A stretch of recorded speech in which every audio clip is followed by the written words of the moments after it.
Okay, so a quick disclaimer before we get started. I am by no means an expert in any of the things that you're about to watch me do. I am just a hobbyist, trying things out, experimenting and seeing what works. I do not recommend any of the techniques that you see me use in these videos, and if you do choose to copy them, do so at your own risk. So with that said, enjoy the video. Okay, so a quick update on what I'm going to be doing about this little chip here, just in the corner. And there's another one over here on the front. They're quite small. I mean, when the unit's together, they're barely noticeable. I only noticed them because I had a really good look at the unit and went, oh, there's some chips in the plastic. And unfortunately, when it comes to chips in plastic, there's not a lot that you can do about it.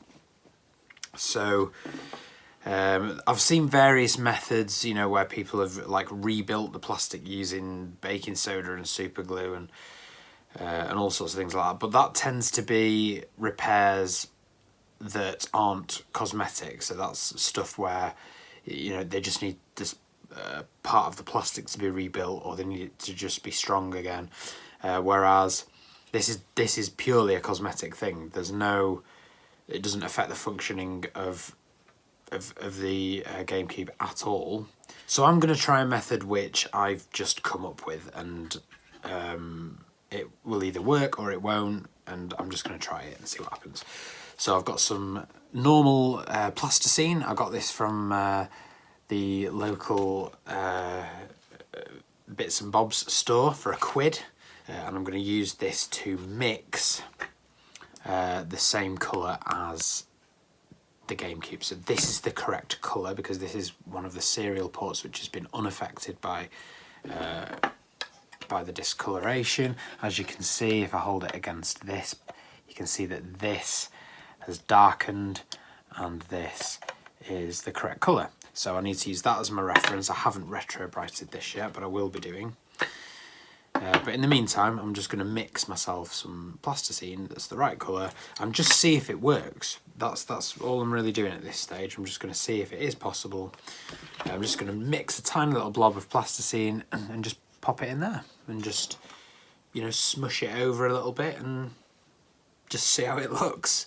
So these are the three colours that I'm going to be using to try and get closer to this colour.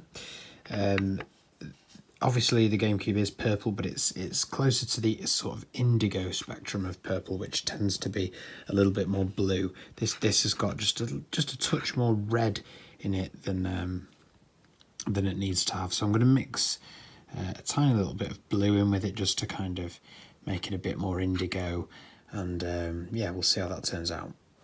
And just to show you my mixing method, I'm basically just take the two colours. So a little bit of blue and pop it into this ball, and then a little bit of the purple and pop it into this ball, and then just pull it apart and put it back together, and just keep doing that until the colours have mixed.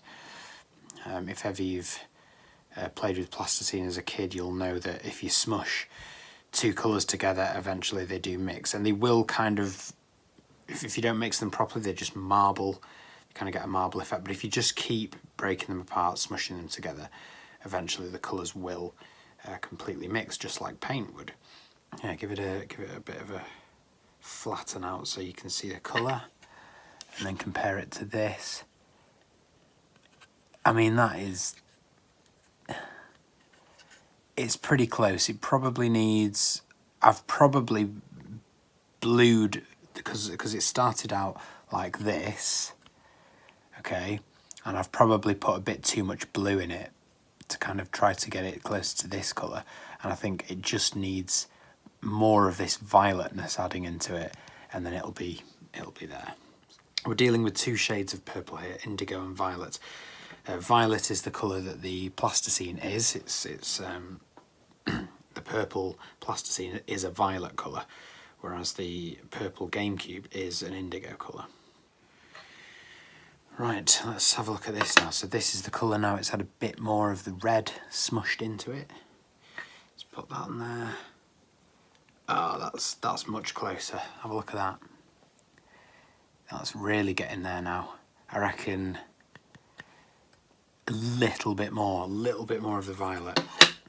Might even need to darken it down a little bit with some black, because it looks, I thought I'd need to lighten it up with white, but no, it's looking like I'll probably have to go the other way and darken it down a bit.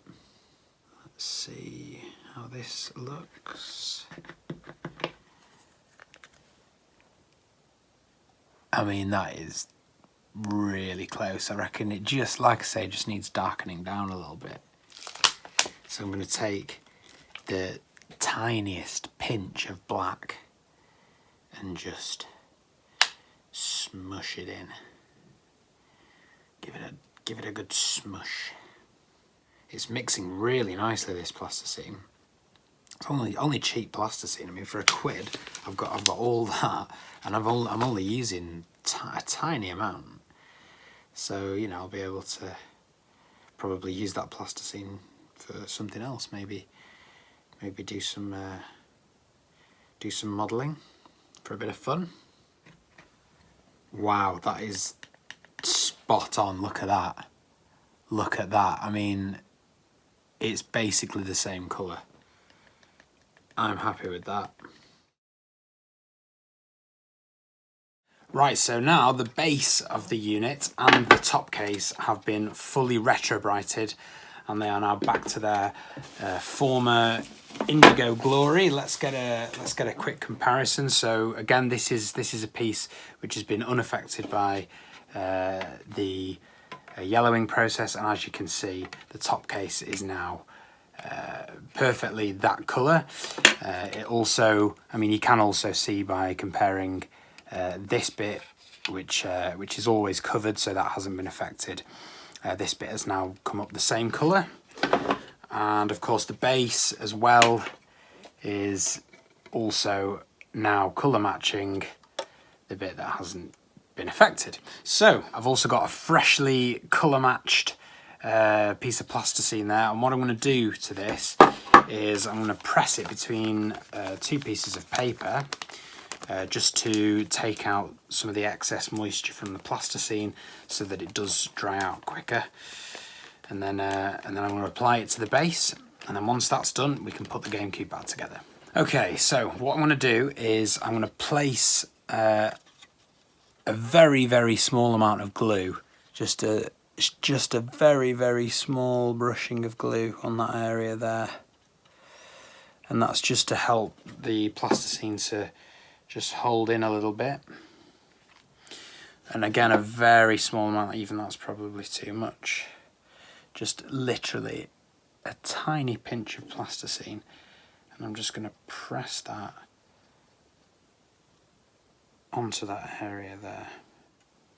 Okay, so the plasticine has filled in the crack, you can see right there. So over time that will harden, and then that crack won't even be noticeable. So quite happy with that. I'm going to do the same on the back. Tiny bit of super glue, hardly anything, just to help, just to give the plasticine something to grab onto.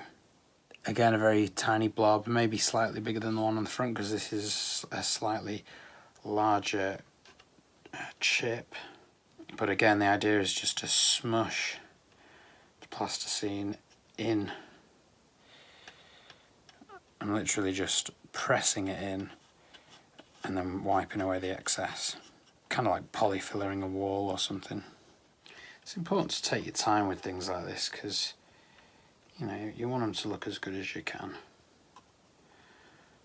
And, you know, over time the plasticine will harden. So there it is. That is the back. It looks much better now. You can see that there is a bit of plasticine there if you look closely, but from a distance, no one's going to notice that. So here's the front one again. If I tilt that towards the light, again, you can see that there is plasticine there, but tilt it that way and it's barely noticeable. So I'm quite happy with that. Thank you for joining me for this part. Join me again for the next part where I'm going to put the GameCube back together.